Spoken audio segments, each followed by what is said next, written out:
Prezidentin köməkçisi Anar Ələkbərov dövlətimizin başçısına görülmüş işlər barədə məlumat verdi.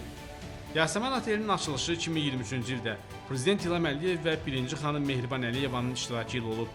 Orijinal görkəminə uyğun üslubda bərpa edilən Yasəmən Otelinin eksteryer və interyeri Şuşanın orta əsr üslubuna uyğun layihələndirilib.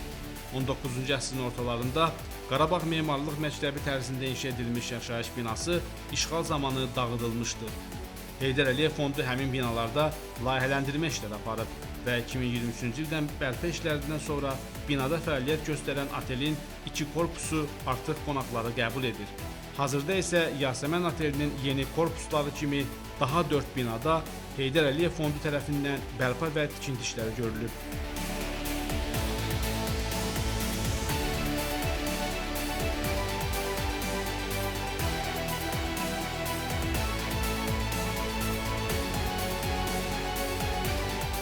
Bərpa layihəsində qədim Şuşa evlərinin memarlıq xüsusiyyətləri əsas götürülərək yeni konsepsiya əsasında planlaşdırılma aparılıb. Butik konseptli yeni korpuslarda həmçinin aynəbənd və terras zonalar yaradılıb. Bərpadan əvvəlki arxiv fotoşəkillərə əsasən qapı və pəncərələr orijinal memarlıq üslubuna uyğun olaraq yenidən hazırlanıb.